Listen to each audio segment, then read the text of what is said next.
Cyberpunks! Welcome back to the Cyberpunk Lorecast. This is your host, Tom, or Robots, and this is the show where we cover everything having to do with Cyberpunk. Cyberpunk 2077, the video game, Cyberpunk shows, movies, and this episode is specifically our patron chat for the end of November 2021. And it's going to be an OG episode because this week we've got Toasty and Turbo Toboggan joining us again. Welcome back, friends. How is it going? Toasty, how have you been? I've been good. We just did the Witcher Lorecast with our own patrons. So we did. That was great. We had a good time. I'm in high spirits. It was awesome. We had so much fun. We were talking about our speculation about season 2 of The Witcher, and we had a really awesome conversation, all sorts of fun hopes and dreams and speculations. That's my new word for the new season. It was super fun. So if you're into The Witcher, you should go check out that episode of The Witcher Lorecast with me and Tozy. And then, of course, we have Turbo Toboggan here joining us again. Hey, buddy. How you doing? Fine. Good to hear that. And this is normally recorded on a Sunday. My brain was short-circuiting and decided to try to murder me again, so we had to push it back to a Monday after the Witcher Lorecast. So unfortunately, some of our other patrons weren't able to join us this week, but I would love to hear some of your opinions about the topic this week, because this month we watched Ghost in the Shell, one of the classic animes of the 1990s. In some ways, follow up to the cyberpunk kind of anime world of Akira, sort of. We got kind of some similarities there going on, and we're going to be discussing that a little bit later on in this episode. But some big news going on this last week, because it was recently Thanksgiving here in the United States. A lot of people had time off of work, and the big event that always happens after Thanksgiving is Black Friday with all the sales.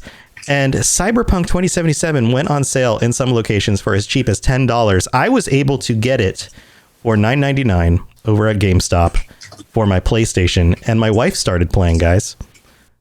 Did you see the sales for this? Were you guys aware? I had $10. I did not know it was for 99 cents. $9.99. $9.99. And if you bought a used copy at GameStop, it was $8.99. Yeah. I saw that. It popped up on my browser feed, and it was like, hey, you could buy this for $10. I was like, hey, I already own it, but thanks. Yeah, I already own it for all my systems.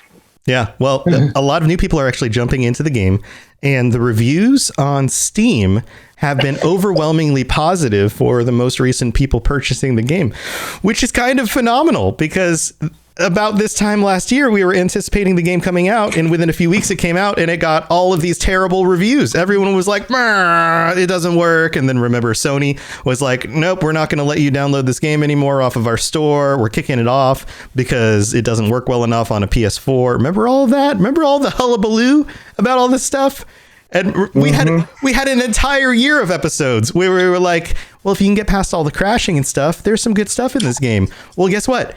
People are buying Cyberpunk 2077 and they're playing it after all of the patches this last year, and it's not going crazy on them. It's not crashing. There's still some bugs, but for the most part, people are enjoying it. They're like, hey, this is a fun game.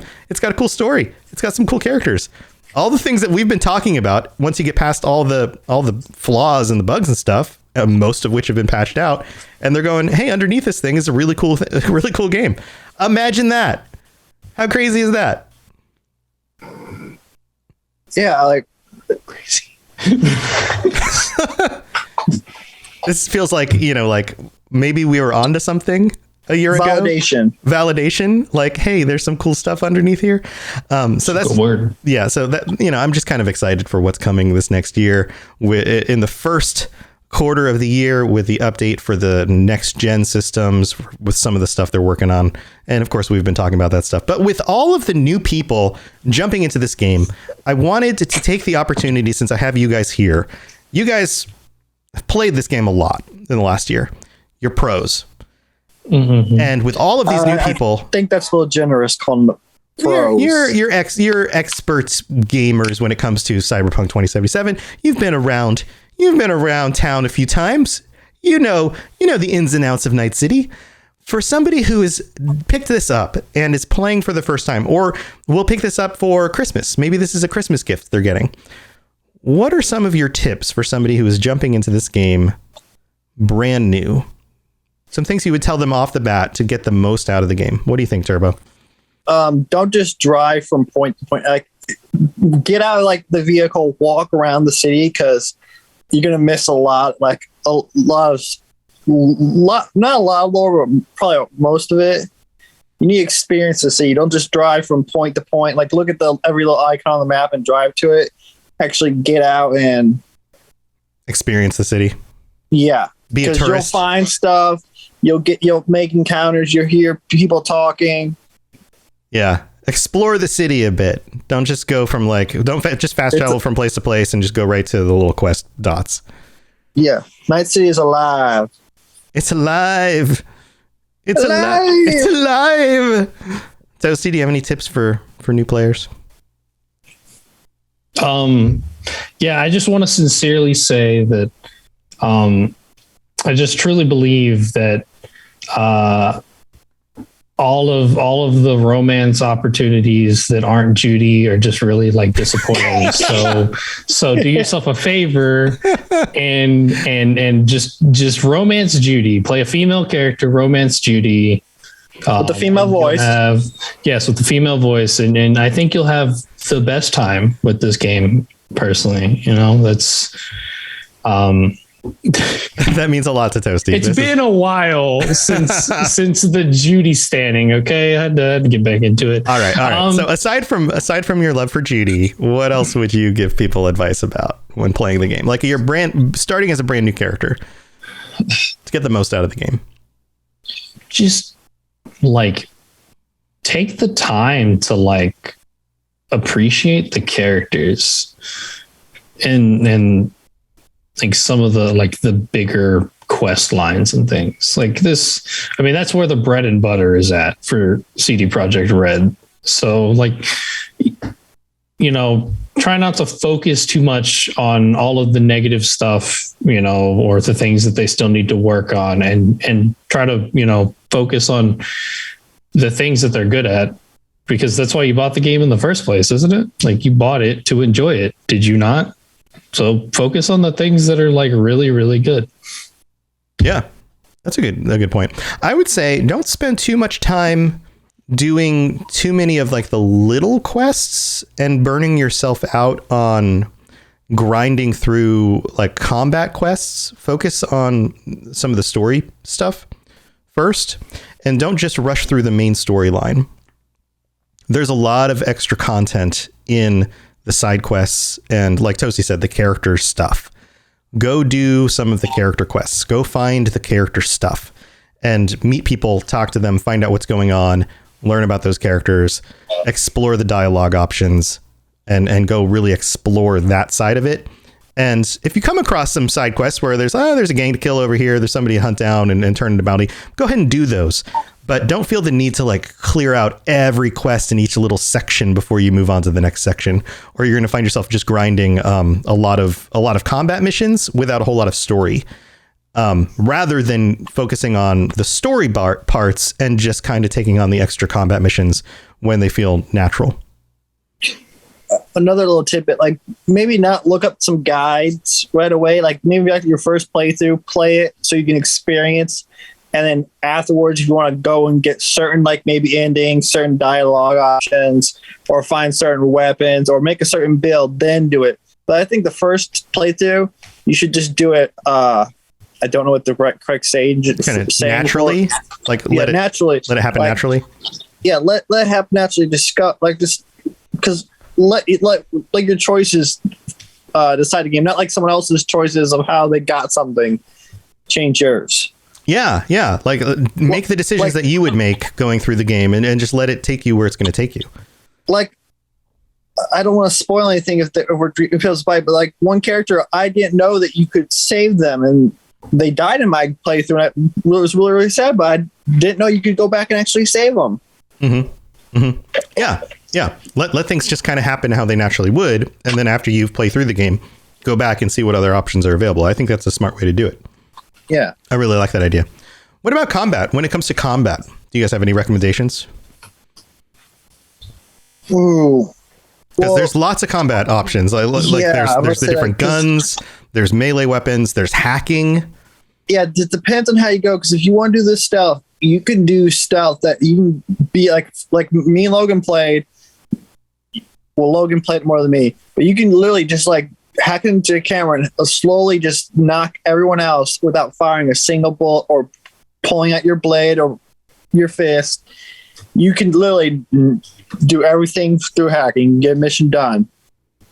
Or you can do what Tom did, pull the katana and chop some heads off. Yeah, you can just bust in and chop everybody's heads off like a cyber ninja. Like you either route is good. You can min-max your way through it. Or in between. You can go in between. Every route is viable. Some will lead to an easier version of the end game. And some will make the game feel way easy at the end. But you also can change the difficulty level as you go through the game as well. So it's actually very scalable. So there is that option as well. The other thing I would add is if you're playing on PC, there are a lot of mods out at this point. I've been looking at a few of them. And even considering doing some more mod videos for my the Robots Radio YouTube channel. And there is one I noticed that actually makes the game scale with your level. So it keeps the difficulty scaled with you so that you never really outpace the world around you, which seems kind of cool because then every encounter is still difficult. You just are getting more abilities to deal with the encounters, which seems like a really cool way to play it. So if you feel like the game is getting really, really easy as you get higher and higher levels, you could always, if you're on PC, install a mod like that. That could make the game a little bit more approachable. I would like to have an episode about that with mods and stuff because I can't play PC, so I learned about the mods like in Mass Effect, and stuff. I learned about those mods through you guys. Yeah, it's cool. There's a lot of cool stuff out there. There's a lot of outfits and things. Some mods I wanted to do. In fact, this is probably on my list of videos to do sometime in the next few weeks. There are a bunch of mods for things that can change the clothes that you wear, ways of allocating armor and things on clothes differently, changing the way the crafting system works. There's a lot of stuff in the mods available on the Nexus mod site that changes the way that works so that you can make your character look a certain way, but then allocate your armor. So you can have like a transmog system so that if you get an item that has, say, the armor you want, you could then take a piece of clothing that looks the way you want it to look and then move the armor value to the clothing that you want to wear and then be able to wear something that looks the way you want it to look, but still have the armor value for what you have. So it's like a better version of like how they have the jumpsuits in the game. Right. So there's ways to do that. There are mods that upgrade your cyberware. There are mods that upgrade even just like getting some of the cosmetics that are in the game that you can't currently equip. So, for example, Arasaka has some really cool looking cyber arms that you just can't get in the game. But why not? If you were to take down an enemy, why not steal his arms and equip his arms onto your body? Especially if you accidentally cut an arm off. Well, you don't actually do it in the game, but the idea would be like those things exist in the world. Why not be able to equip them onto you? That kind of thing. So there's some cool stuff to do there. So if you're the kind of person who enjoys messing with that stuff, especially when you're playing a new game and you feel like that there are some things the game doesn't do after playing for a few weeks and you want to mod that stuff in, you very well could do that from the beginning as well. So any other tips, Toasty? I'm trying to think just because it's tough to go back, it's tough to go back to like the very beginning and think through things. Yeah, it really, because I mean, a lot of the stuff that's like been the issues have been like fixed, or at least like a lot of stuff has made it more playable. I don't know.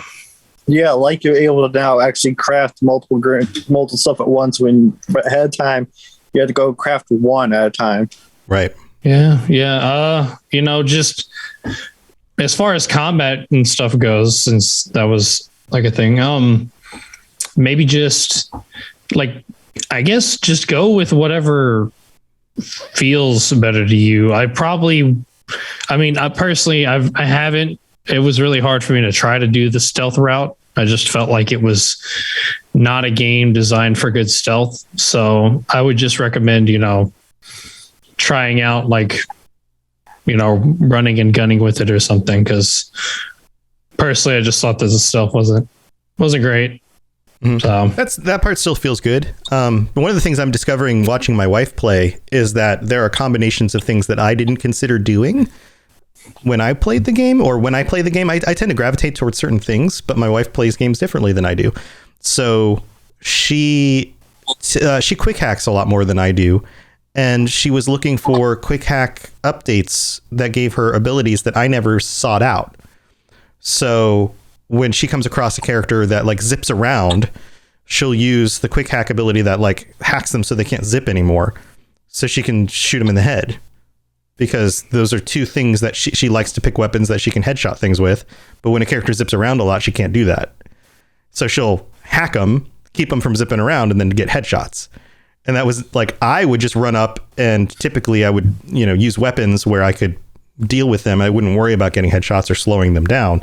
But that was just her method of dealing with them. So the lesson here is there's a lot of flexibility in the combat system to handle different kinds of enemies if you just look around for the tools to do so. Which is interesting, because I didn't think of the game in that way. Oh, my recommendation: do not invest in Cold-Blooded on your first playthrough, or it will become really hard to play through without it on other plays. That's what I did. I went all full Cold-Blooded, and then every time I tried to play it after that, I just felt so slow. Because of the speed ups? Cold-Blooded do? Yeah, Cold-Blooded is just it just increases your speed. So it has like a bunch of speed. Stuff. It increases crits. It helps with sneaking a little bit. Depending on how much stuff you get on it, it can buff damage, armor, dodging. But most of all, it's speed, and that's the thing that I really enjoyed about it was going speed.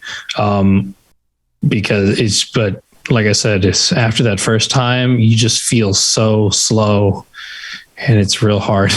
It's so real hard to go save back. it for the second or third playthrough, just so that you can get through the game, enjoy it like that, and maybe try to do the speed hacks or something a little bit further down the line. All right. Any other tips? I feel like this is pretty good.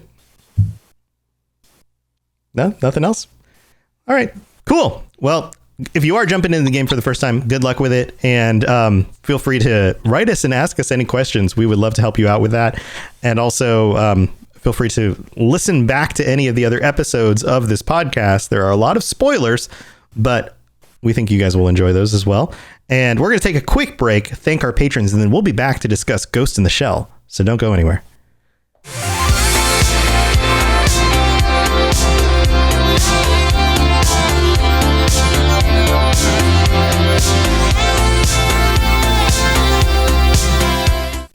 All right, this is the part of the show where we get to thank our patrons, which are these guys and everyone else who helps support the show. So thank you to all 19 of our patrons. You guys are amazing. Thank you so much. And this includes all, 1, 2, 3, 4, 5, 6, 7 of our fully upgraded patrons and everybody else. The fully upgraded patrons will soon be getting their t-shirts. I'm thinking might be about a month away. It's been a little while now since we put the t-shirts up on the patron store, and we've got those. We've got multiple tiers now. We've got lots of different rewards for you guys. So if we've done anything to help you get through your work day, your workout, your commute to work, or your counting down the days to maybe vacation for holiday break of some sort, then go check out patreon.com/cyberpunklorecast and all the different tiers where you can join us on future episodes of the show, get ad-free episodes, and also t-shirts and stickers and things. There's all sorts of awesome stuff on there. And thank you again to all of our patrons. You guys are awesome. I don't think we have any new reviews. I'm double checking as I kind of vamp here for a second because I didn't pull it up ahead of time. Nope, no new reviews. But if you want to help us out, another way to do that, and it's free, is to log into the Apple Podcasts site or app or wherever you have your account, and leave us a rating and review. And if you do so and put some words in there, I will read that out on a future episode of the show. So thanks again to our patrons. You guys are awesome. And now let's get back to the rest of the show.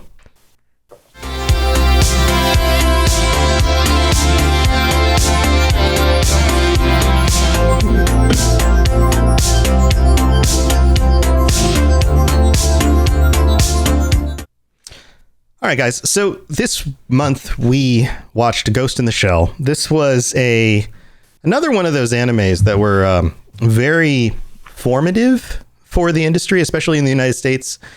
Kind of set the bar pretty high at the time. This is from 1995. I found this article from AsianMoviePulse.com. This article came out very recently, back in August of this year.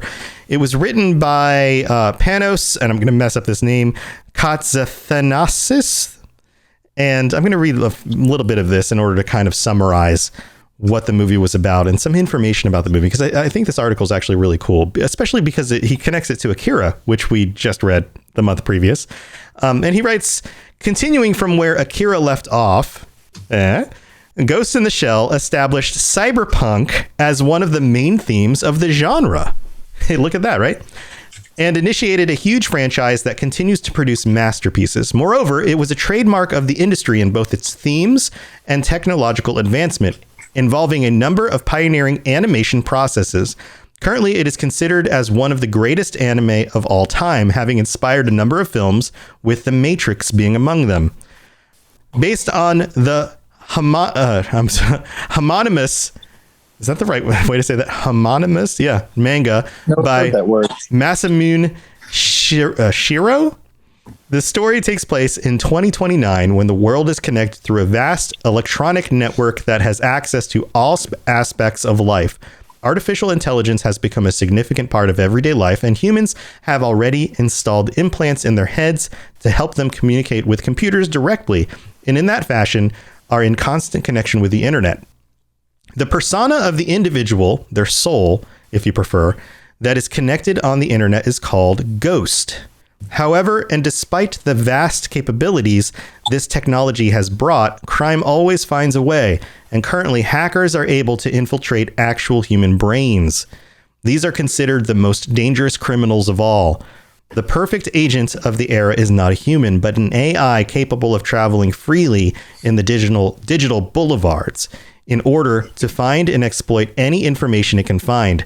This AI was designed by the Ministry of Foreign Affairs as the ultimate anti-espionage weapon and calls itself Puppet Master. Eventually, the AI decides that it is an actual life form with its own rights and asks for political asylum, revolting against the people that created it, instigating cyber attacks, and at the same time, threatening to reveal its illegal creation to the Ministry of Interior, as it also searches for a host that will give it actual physical hypostasis. That's a good word. Major Matako Kusanagi is a highly evolved cyborg who works for Public Security Section 9, an individual branch of the Ministry of Interior. Along with her team of experts, she is on the hunt for the Puppet Master. Soon, however, they realize that they have brought themselves into a battle between the two ministries, and Kusanagi has to decide if she will let Puppet Master to become a human being. And, of course, the movie goes on from there. So, what did you guys think about this? How did you feel about the setting? Let's talk about the cyberpunk setting of the film to begin with. I liked it. Yeah? Did you feel like it's a lot more cyberpunk than Akira? Mm-hmm. The cyberpunk, yeah. Okay, now why do you say that? What about this film stands out and makes it feel more cyberpunk? I don't know if it's more, but it's more obvious because there's especially if you know the other stuff, the other Ghost in the Shell media. Mm-hmm. Like if you actually know the background, it's a lot easier to see the cyber, like the actual mechanical, like, and then you can see them on the neck. So you can just see them literally pull a plug out of the back of their neck. Yeah. Yeah. Well, and we're dealing with cyborgs too, right? Yeah. So the cyber part of the punk is a lot more obvious. Like Akira is more punkish to me because they have kids riding bikes around with biker gangs. That is more punk. While Ghost in the Shell is more the cyber of the cyberpunk. I gotcha. So that's why I think, like, I agree with that article. It said Akira brings the punk out of cyberpunk, and Ghost in the Shell brings the cyber out of cyberpunk. So if you have both together, you have, in essence, cyberpunk. What cyberpunk is. Yeah, biker gangs and cyborgs. Right. And this movie is dealing a lot more with the cybernetic side of things. Cyborgs, brains that are connected directly to AI, brains that are connected directly to the internet. This cross section of technology and human beings. The idea that the soul can be downloaded into a machine, digitized. Yeah, all of these kinds of things. And these are themes that occur in Cyberpunk 2077. The soul killer and Johnny being on a chip, and all of these kinds of themes come back in the medias that in the game that we've been playing. What do you think, Toasty?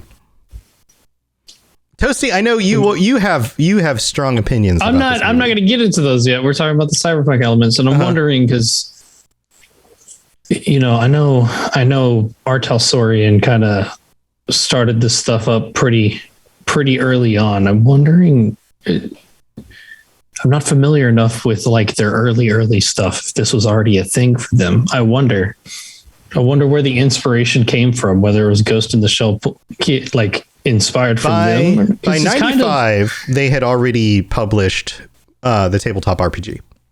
Yeah, I know, but I didn't know if that was like if it was specifically because the first Cyberpunk was like 2012, right? And then there was 2020, 2013. Or 2013. Yeah, I think it was 2013. Yeah. Right. And then 2020. I didn't know if if the Soul Killer stuff had already been like kind of written in that early on. I believe so. Yes. Okay. Well, I don't know. That's just really cool. And you said 95? 95. Yeah. So it came out the same time, like the same year, with like similar ideas of like, digitizing yourself into something like Cyberpunk 2020. So I wonder if something let's see what was the actual the seed date for both of them. Like they both experienced something. Maybe, but that's just. I mean, Cyberpunk 2020 was published originally in 1990. So okay, definitely way before that one's just 2020 stuff. The Soul Killer stuff was definitely a thing. I believe. Yeah, it was. Soul Killer was definitely an idea before this movie. Well, then no, but like it's just obviously because I'm drawing like correlations between the ghosts essentially, and then and then the Soul Killer stuff where you can put yourself into like a different body.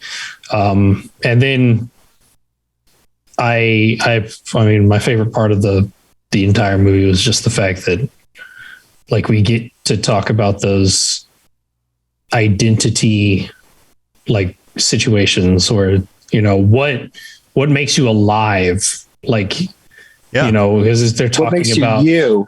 Yeah. They're talking about this specific thing. Like it's like a machine. It's part of the machine. It's not, it was never a human, but it feels and it has emotions. Does it mean it's alive? If it's self-aware, is it alive? Yeah. And that's just a big thing. Yeah. And that's just a big thing like that I really enjoy. Like a video game that I really, really like is Detroit Become Human, and that's what this movie reminded me a lot of that stuff. So I'm sure that they pulled a lot of inspiration from Ghost in the Shell but I think that's always cool to get down to that, identity aspect of like the cyberpunk genre. Like you get to see all these things, but then it still comes down to, who are you and are you? Okay. It's also kind of terrifying too. Like if like with like how you said, like they're who are you? You always got to worry that's like someone going to your brain, erase all your memories and put new ones in, like that garbage disposal man. It's like it's terrifying knowing to be that connected. It makes you, the more connected you are, the more vulnerable you are. Yeah, so it's slightly terrifying because you think it'd be a good thing for the world, but it just adds a new vulnerability to everyone. Like Tom said, cry in the review, the criminals find something new to screw it up. Yeah. This opens up a lot of questions about our own reality. This idea that if you come from a religious perspective, there's an assumption of the soul. Many religious many different religions talk about a soul. Many people who are religious believe in a soul. The soul leaves the body on death, goes to heaven or some after death kind of experience, or is reincarnated and those kinds of things. But from a humanist perspective, we have very little evidence for a soul. You can't study a soul. You can't put a soul in a jar. It's not something you can weigh.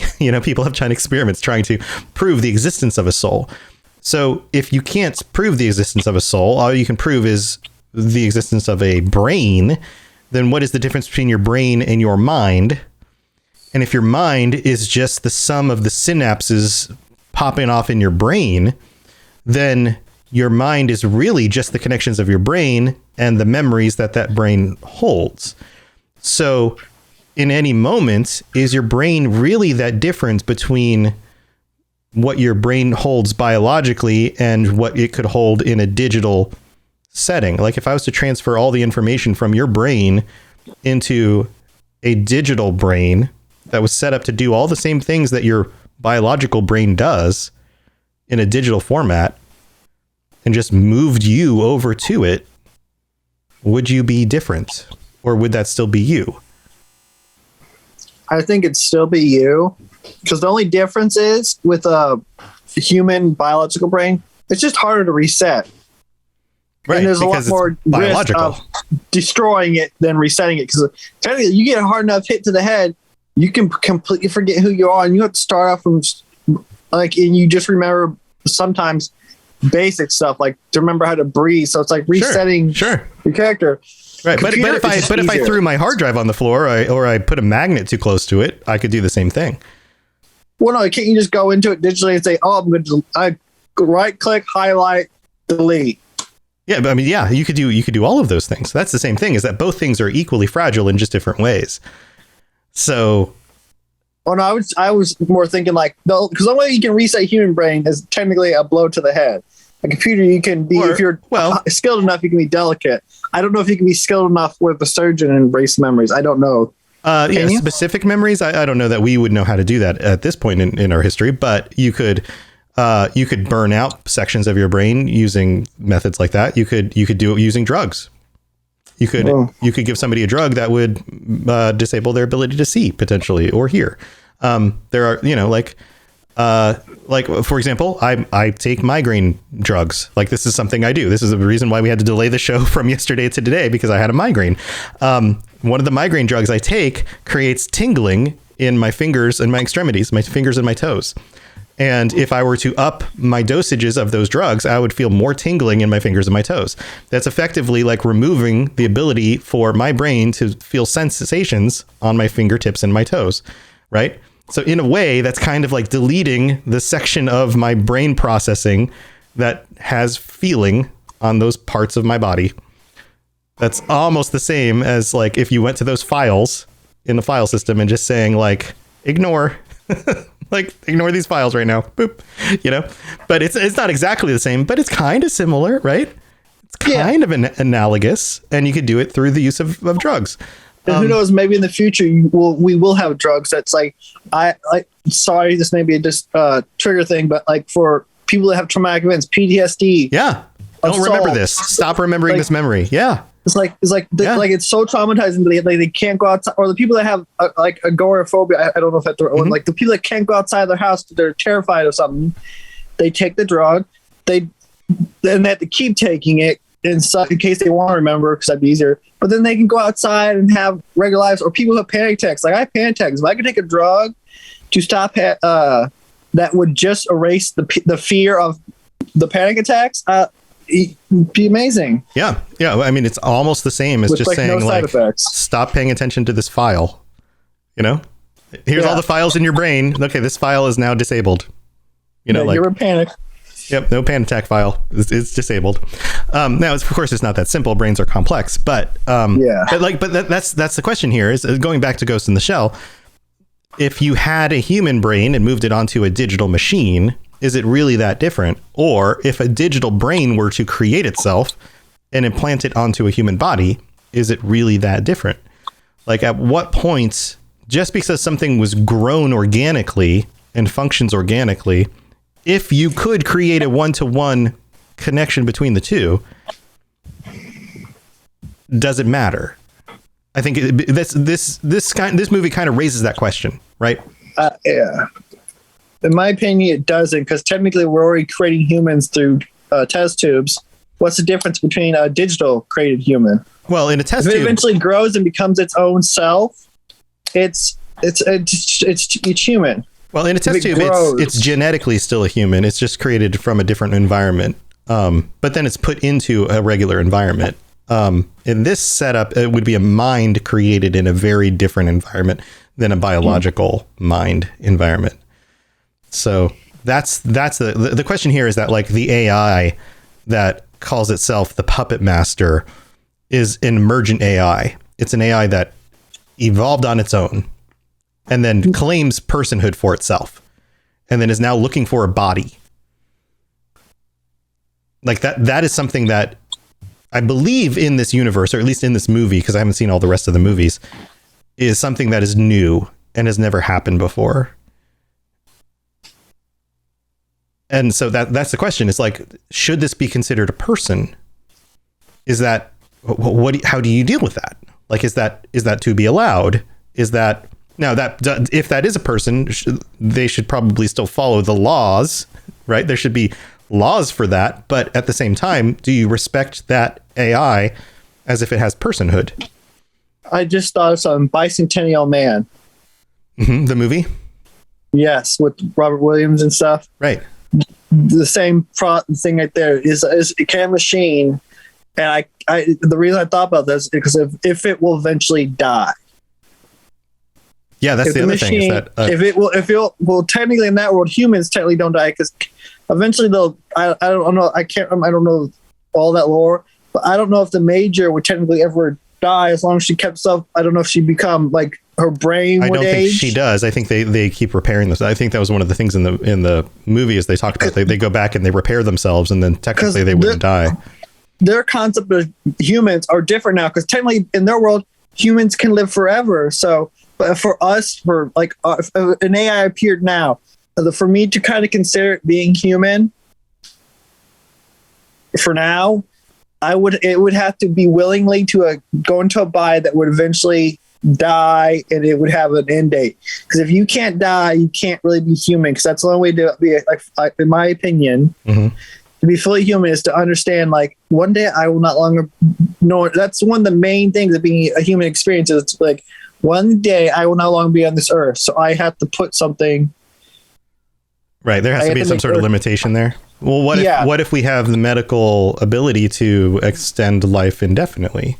That's the thing. Like, but for that's what I said. For right now, our definition, our like for humans have an end date. Now, in the future, when humans can live forever, the concept of mankind, human, is going to have to change, because it'll change us mentally. Like when people like who decides who lives forever? Then the rich, the government, the religious, like, because depending on how it happens, it'll change us. Because who knows? Maybe we come by magic. Oh, we just discovered magic and we can live forever. Well, any sufficiently advanced technology will appear to like magic to a previous civilization. That's kind of right. Right. But when we eventually become, if we ever do become living forever, it's going to change how we view the world. Yeah, we won't need to have kids as much. It's like like elves; they live for long periods of time, so they have less kids. Right. So if humans can go into robot bodies and live forever, what would be the point of having kids sometimes, except for just wanting to have them for the purpose of I want a kid? It's like that's how it is a lot right now. A lot of people have kids not because of population needs, but because they want to be parents. They want to experience parenthood. Not that there's anything wrong with that. No, but that's a very normal thing. In fact, that's probably how most parents choose parenthood today. Like, there was a time where 80% of the population were farmers, and a lot of having kids was societal pressure and your like just expectations from family expectations and wanting to pass down have traits. Pass down like jobs. You have to and then also jobs like if you owned a farm, a lot of the people who ended up working on your farm were your family members, your kids. Because if you had 12 kids, they tended the farm. That was free labor. So there was a lot of other reasons to have children, right? Today, it's a lot of the justification is I want to experience parenthood. I want to be able to be a parent, and I want to be able to have kids. And that's one of the main justifications. So, getting back to the movie, I think that one of the cool things about this movie is that it does raise these kinds of questions. That this is part of what makes this movie interesting, is that so much of the focus of this movie is on a main character that is an AI. That this isn't a movie that's focused on a human character having to deal with AI. This is a movie that's focused on an AI having to deal with another AI and the decisions that they make in a human world. Wait, where's the other AI? You said AI having to deal with another AI. There's two AIs? Kasanagi is an AI, right? No, she has brain matter. She has brain matter, but isn't she also partially synthetic, like her mind? Her brain is what's her like her brain casing is the only thing that's the brain. That's the only thing that's left. Only thing that's left. Okay, because in other media of it, it's like she got hurt as a kid. Oh, okay. And the only thing she had left was the brain. I got you. And then it grew. Yeah, I got you. But so by the end of it, there's when the two merge. Yeah, the end of it's right. Now like a brain. It's like I always question it. Like, is she now like a digitized? It's like, is it Kusanagi still, because they saved the head, but is it she technically also physical and digital at the same time, is what I was wondering. Right. Yeah. I was going to ask you guys this. Yeah, that part of it is really strange. Because it's what it seems like. She's like, where will this infant go? And then it's like pans out or transitions to the city. So it always makes me think that she's now both physical and digital at the same time. Like she can be in one body, but also her brain is spread out over the internet, like but the Puppet Master was. He was spread out, but and she's singular. So since they fused, they're now singular and plural at the same time. Is that how you guys see it, or how do you see it somewhere different? What do you think, Toasty? I mean, that one's like a, geez, just because that's like a hard question to answer. It's tough. It's tough. Yeah, I got it. I got this wrong from the beginning. I was in the whole like she was 100% artificial by the beginning of the movie. But you're right. You're right. She's not. But at the end, it's the sense I got is that like she welcomed him in. Yeah, but it's like they switched places at the end. It's like her mind was transferred into his body. In the end scene, do you remember this? No, because the Puppet Master's body got blown. The head that he was in got blown up, and the way when she's talking to Bakugo, not Bakugo, she's talking through something else, though, right? Like let's wrap up the end scene, because help me understand the end scene here, because I wish Captain Logan could make this episode, because he's the one who really knows this movie. Yes. And he had to work tonight. So I'm trying to fill in as best I can on the events that happened here, because I only watched this for the first time. So I apologize if I'm getting some of this stuff wrong. But in the end scene, the Puppet Master is talking through her, because it's now loaded into her. He took over her mechanical vocal cords. Right. She dived into his brain. She connected their brains. Right. He came into her physical body, not her brain. Her brain is still her. Okay. He took over her physical robot body, so he could talk. Which means she couldn't. So they were having a conversation. Right. And the only part that the male B could hear was the Puppet Master. They were still separate at that point. Oh, but she's talking to him through her mind. Right. Yeah, their minds are their minds are connected, and I get it. Okay, yeah. That's Until right. she had to say yes, I'll let you come into let the emergence, the singular, the combining happen. Right. And they became one being, and that's when they go into the little marionette body. Mm-hmm. And it's like they became a new entity. Because at the ending, she's quoting, because her ghost talked earlier, her subconscious, her inner self talked early in the movie, and she finishes the quote that her inner self said, And it's herself saying, like, we are like a new entity. Like, the two came together and one came out. Right. And they are now merged into something else. Out, like, and how did it come out? What is that? Like, what is that thing? Yeah. Like, because that's what's also interesting about this movie is like this thing that's combined when the two are come together. Like, what? Yeah, what would it be considered? Because it's both human and AI at the same time. Right. So, like, have they now ascended? Right. So in philosophy, there's something called the Hegelian Dialectic. So Hegel was a German philosopher, a German modern philosopher, and he had this concept that you can take these two things that appear to be opposing. So, for example, a human mind and an AI that in some ways are opposites. They're not the same thing at all.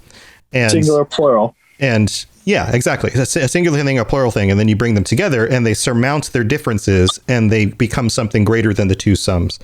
It's called a Hegelian dialectic. It happens a lot when you actually think about it in his system. And he has like lots and lots of examples of these Hegelian dialectics of things that seem contrary, but you bring them together and they become a thing that's even greater than the two sum together. And this is, in a sense, a Hegelian dialectic. This idea of a human mind and a AI mind merging and becoming one thing that surmount the two. And I think one of the senses here is that have they merged, has humanity and synthetic life merged into, in some sense, a god? Have we ascended? Is this ascending? Is that what's actually happening in this movie? Because technically now she is in all places at all times, but yet also has a physical body. So it's like that's why I love this movie so much, because I come back and every time I see it, it just gets you thinking. Because there are some movies I can watch and I don't think about it anymore because they'll tell you. Well, they don't tell me, but they'll imply it. But this one just leaves open. They don't tell you anything at the end of it. Right. Or if they do, it's so far above my head. Yeah, I don't understand it. Right. And I can just enjoy the thinking. Like, what? Right. Yeah. It's just like, okay. Why? Huh? How? Yeah. And I can see that. I can see why this is fun in that way. Now, I know, Toasty, you've got some criticism on this film, and I want to open that up to this as well, because it is a film from 1995. It was marketed towards teenagers, just like any anime is usually, but many of them are made for adults, but some of them are made in an adult fashion, knowing that teenagers are going to want to buy them. I know, and we had some debate about this when we watched the film, because there is a lot of adult themes, but also adult themes in the sense that the character is often disrobed or manufactured with no clothing on in a suit that looks like it's naked, that kind of thing. And I know you had some criticism about this. I just don't think that it was just a sense of like, and I know that this is 1995. I just feel like this movie, I could have had a new kind of appreciation for it. I think if they had, if it maybe like went into the sense of like, kind of a non-binary sense, because I felt like this character, like we know that she's like, you know, a girl, like, or she's a woman.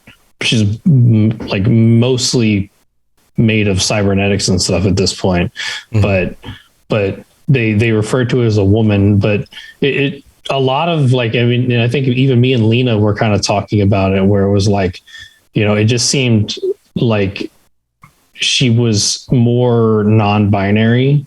In her personality too, that's part of what you're talking about too, right? Personality, everything. That's mostly what I'm talking about. Like, and of course, for 1995, that would have been a great step.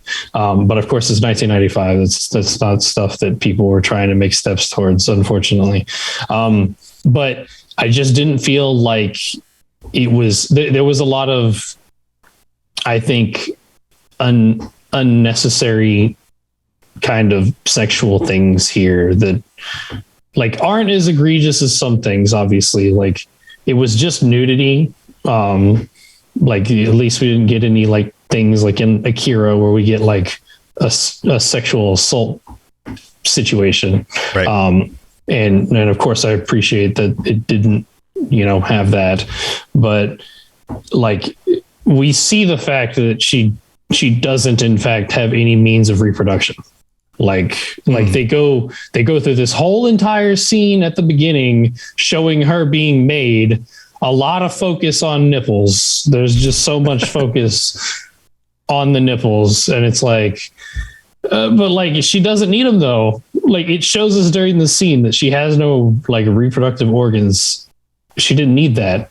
Like, she didn't need nipples, but they went through the effort to put them on, and paint them and everything, because they had to paint her as well to make her look more human. And it was just, it just felt like it was really unnecessary. And then, like Logan was saying, like, he appreciated that they at least didn't try to like sexualize it. And I mean, personally, I disagree, because I feel like the fact that it was there at all was them sexualizing it. Because, then she goes through this rest of the movie with this, her stealth suit, essentially, where she can, turn invisible. Her optic camo, if I'm using a Cyberpunk like 2077 reference. But it's just this skin tight, like, body suit that's literally the color of skin. So it makes her look like she's just straight naked. Yeah. And it took me a moment to realize that, oh no, she's not actually naked. She's wearing something, but it doesn't look like she's wearing something for the most part. You have to like really catch like the details of the neckline in order to tell that at all. Right. Like, they could have just made it like a black suit that then turned into camo. Yeah. And it would have been like, okay, yeah, that makes it like black suit, you're trying to, it's a stealthy. I mean, it's obviously that's used all the time, whatever you think stealth, you think darkness. So. Right. Yeah. The sense I got is that they, and having been a teenager at the time when this came out, the sense I got was, oh, this is marketed towards teenage boys. And Lena made the point of this, like, her personality isn't sexualized. Her personality isn't feminized. She's not a typical female protagonist, or female in many regards in her personality at all. But when you look at the pictures and you see what appears to be mostly naked character with, busty, nipply, torso, then I was 16-year-old boy at the time, that kind of triggers certain reactions because of hormones. And you go, oh, that catches my attention. I wonder what that movie's about. Right. And that's just what it is. It's part of the marketing of the show, or it's part of just what the creators wanted to make because that's what they wanted to see. Who knows? But there's kind of, to your point, there could have been other ways of doing that wouldn't have had that kind of vibe, To Logan's point, it doesn't take it any further than that, which is, I'm with Logan. Thankful on this, like, because now that I'm thinking about it, I'm with Logan about it being artistic and stuff. It doesn't bother me because I don't really see it until someone else brings up the fact, and then it gets to me, and then I start thinking about it. Yeah. I don't know if that just means because I'm not a teenage boy anymore, so I don't automatically just go, ooh, oh, boobs and butts, right? Yeah.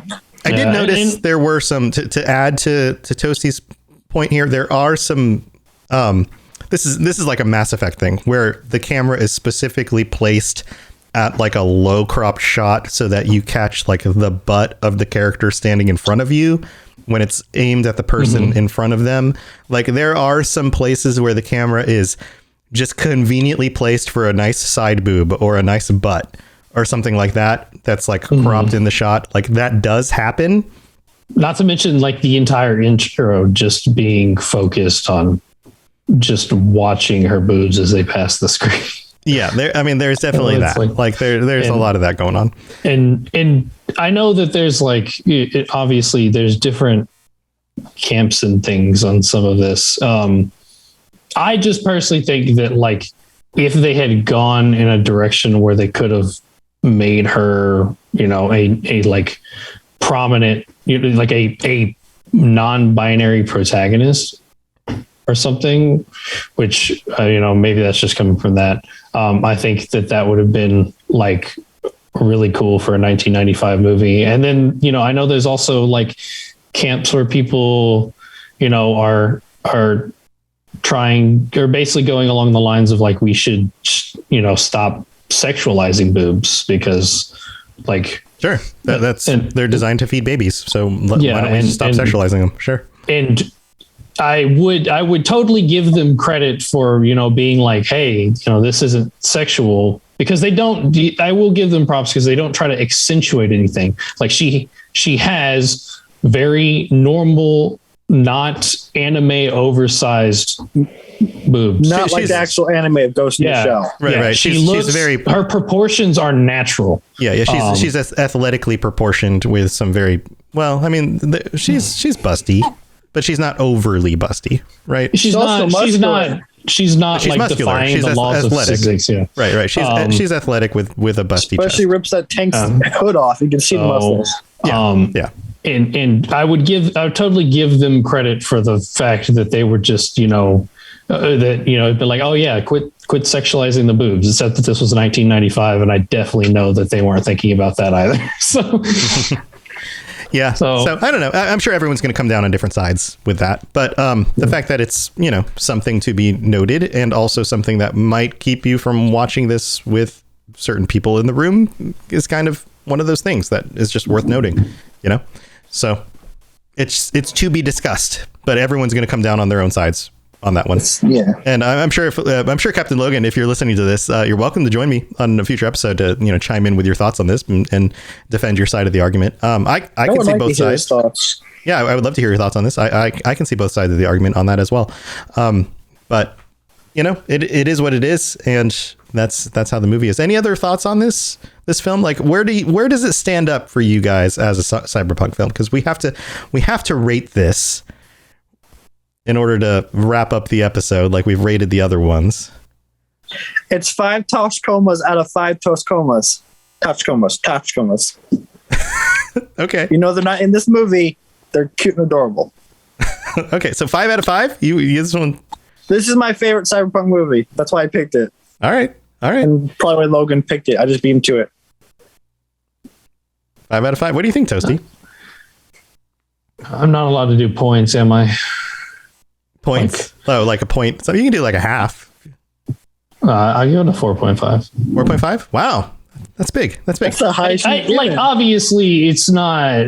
I think this is the best movie we've watched. I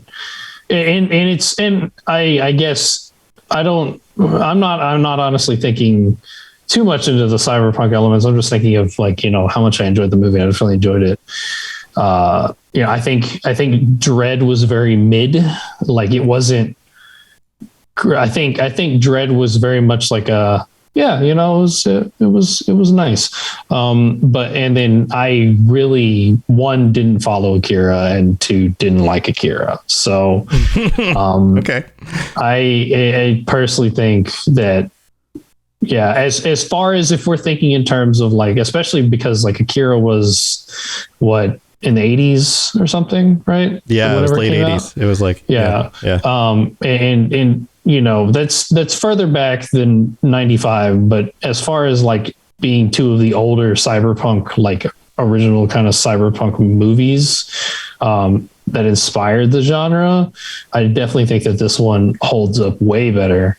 I just have those couple things that I think could have made it, perfect.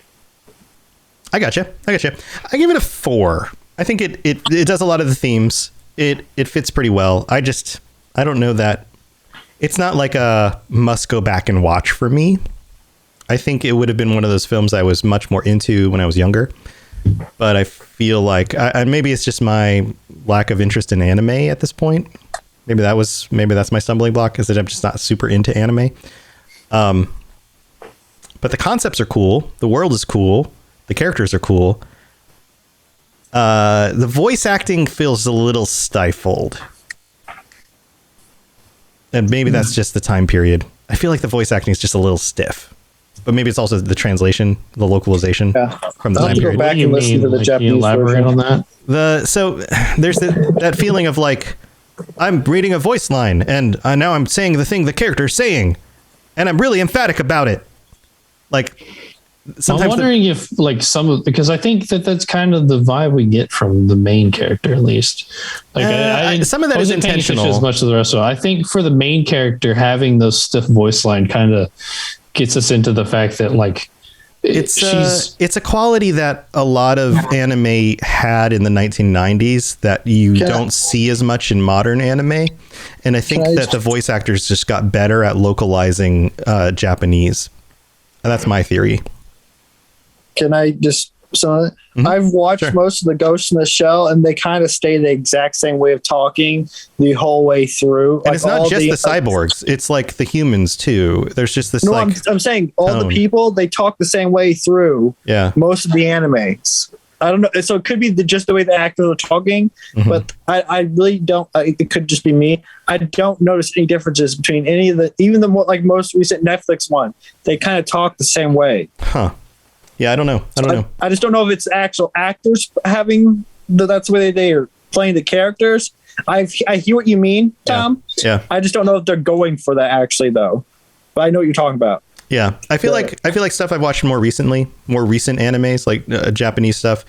Even watching stuff like Attack on Titan, the voice acting in Attack on Titan feels a lot more natural to me than watching stuff like this. I was just saying that Ghost in the Shell uses this kind of talking through the whole series.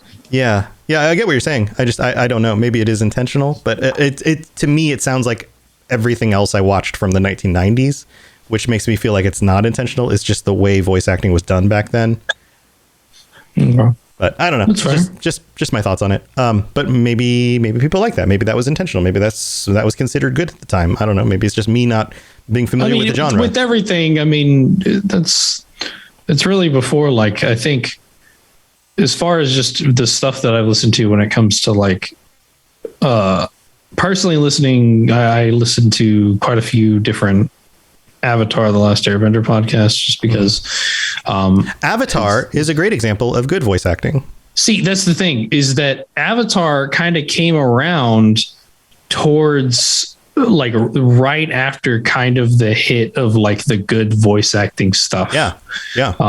Like whenever voice acting was really coming into like its fruition, I think. And like sound effects improved as well. Yeah. I think the sound effects of like the environmental sound effects, the vehicles, like there's a lot of this like the cartoony sounds of the 1990s go away, and you start to get like when something hits the ground, you get less of a whoosh, like, oh, that's the sound of something hitting a ground, and you get more of an actual like crash. Like they got better at using actual sounds in animation. Like instead of like a, oh, that was supposed to be an explosion sound, you get an actual explosion sound, like things like that. Okay. I feel like that stuff improved over time, but that's just nitpicky stuff. I mean, it's just things I'm pointing out. But that's just my gut feeling on that stuff. But I'd love to hear your guys' thoughts on this as well. Feel free to chime in on the Cyberpunk Lorecast Discord channel. Let us know what you think about this. Did we have another movie on our list that we were supposed to review this month? You guys have the list? I don't have it in front of me. I should. I'm the host, but I don't think I ever had the list because this was something. The next one picked was The Matrix, and then Tom, you picked Blade Runner as number 5. That's right. Okay, Matrix this month. And Logan picked Matrix as number 4 because I took Ghost in the Shell from him. Got it. All right, so The Matrix and the Blade Runner you're talking about, it's the original Blade Runner, right? I'll have to go back and look, but I think so. I have 2049 written down. Do I have 24? Okay, maybe it was 2049 or I think. It was because I was debating. Yeah, you need to watch both, but it was because I was debating that the new one might actually be better than the original. So I think it is the new one. Yeah, I think there was a little bit of contention there. So yep, I wrote down both. I wrote down Blade Runner and 2049. So. Yeah. All right. Well, we'll go back and rewatch the original Matrix, and with the new Matrix coming out, when does the new Matrix come out? That comes out real soon, doesn't it? The Matrix. Yeah. That threw me off so hard. Seeing the trailer for that, because I was like, what? It's Keanu Reeves. What movie is this? Then flashy green stuff, and I was like, what? This is a Matrix movie? Yeah. Oh yeah. Ooh, December 22nd. Oh man, this is gonna come out by the end of the year. I forgot. This is coming out around Christmas time. The first time I saw the new Matrix, I saw a poster with a red pill and a blue pill. I started for a second. It took me a couple seconds to realize, will you take the red pill or the blue pill? At first, I'm like, why is there a drug movie? I'm like, I don't know if I'm going to see that. Nice. And then I just saw, then my brain went, oh my God. Then I fanboyed in the middle of the movie theater going, Matrix! What? Oh my God. Yeah, that's going to be so awesome. That's gonna be more Keanu too. That's great. All right, so we'll watch The Matrix. I think Captain Logan said he wants to keep doing the helping us do the viewing parties. So we'll set up a time for that on a future Saturday coming up. And guys, thank you for joining me again. And live chat, thank you for being here. Turbo Toboggan, you got anything going on you want to share before we head out? I have nothing going on except for work because of the holidays. Yeah, it's that time, huh? Well, good luck. Hope you get through it. And don't be a stranger. We'll see you on the Discord if you get time to jump in and share some have anything going on, or if you get time to play some games or whatever. Give us a shout. Right now, I'm actually going back and playing Knights of the Old Republic on my Switch. Wow! Because I finally have something to go back and play it on. So I'm like, it's been so long since I played this. I'm going to go back and play it. The original one. Yeah, it's because I can't remember. Because I remember playing a Star Wars game, and I remember having a character that looked like, I thought they had Mandalorian on. I don't know if it's just me. It was a dream, or if it was one. So I remember playing an old Star Wars game where I was wearing that. And I got in the mood to play Knights of the Old Republic. I'm like, I don't have anything to play it on, and then I saw it was on my Switch. I'm like, I'm buying it. Nice. Yeah, it's a classic. It's a good old game. Well, cool. Have fun with that. It's a great game. I love the ending. Yeah, it's. I hope they do more with that time period and that setting. It's a cool game. Yes. Yeah. Toasty, you got anything to share, buddy?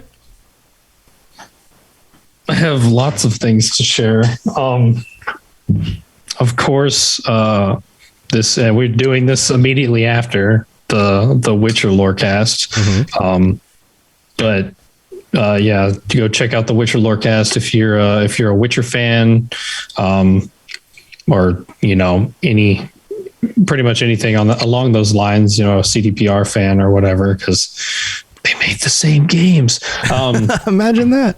And then follow us on Twitter at Witcher Lorecast. And I mentioned Avatar. If you like Avatar: The Last Airbender, I'm doing Avatar Legends Journey of the Elements over with the Fumbling 4 gang.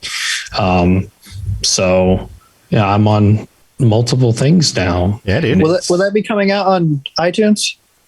It should already be out. There should be 4 episodes already out. I assume it would be on iTunes, but iTunes seems to be a little weird. It should be. Because I'm looking for something else of theirs. They said a homebrew on one of the things I've been looking for, and I can't find it. I just don't know if I'm misspelling it. Which one? What's it called? I don't remember. I think I want to say it's called Alteris. They keep. That's Fumbling 4 and the Almighty Crit. That's the name of that show. Oh, that's actually the name. I thought it was called. Oh, they have a Call of Cthulhu. They have. I'm not here to promote all their stuff. They've got a bunch of stuff. But yeah. So if you post in their channel, and they'll probably link it to you if you need to. All the names of the shows have their own show name as the individual channel names. So if there's any show you need to find, just look at the names of the channels, and that'll help you find them. Yeah, they're about to have a new one come out actually tomorrow.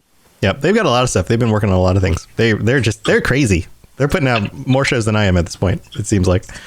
But yeah, lots of fun stuff. And yeah, go check out the Witcher Lorecast. We're talking about season 2 coming out very soon. It's awesome. And you guys know how to find my stuff and all the other shows on the Robots Radio Network, robotsradio.net. Lots of fun stuff there. You can find me streaming in the mornings on the Robots Radio YouTube channel. And if you want to get into making your own podcast, there's always the Robots Radio Rocket Club, where I help mentor podcasters in starting their own shows. And if you're looking for something a little bit easier to get into, that's not as big of a commitment, I have a book that is available now. You can go to robotsradio.net/book to check out video game podcasting. And it's all the information that's up here in my brain about how to start a podcast and turn it into a career. And it's all in one book for you. And it's really easy for you to just, read and turn into your own thing. You just have to take the knowledge and apply it to your own show. So that's available, robotsradio.net/book. All right. Thank you for tuning in. I will be back next week with another episode of the Cyberpunk Lorecast.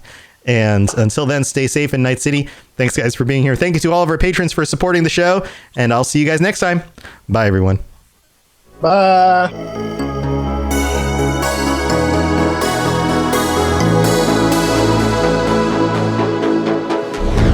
Thanks for tuning in to the Cyberpunk Lorecast. This show is a part of the Robots Radio Network, smart podcasts for interesting people. If you'd like to help support the show, please tell a friend and leave a 5-star review on iTunes. If you'd like to get in contact, please send an email to cyberpunklorecast@gmail.com or follow us on Twitter @cyberpunklore. Also, join the community on the Robots Radio Discord. The link is in the show notes. The music on the show was written and performed by The Midnight and was used with their permission. Go check them out at themidnightofficial.com. Until next time, stay safe in Night City. We'll talk to you later. You've been listening to a Robots Radio podcast. Smart shows for interesting people. Check out all the shows at robotsradio.net.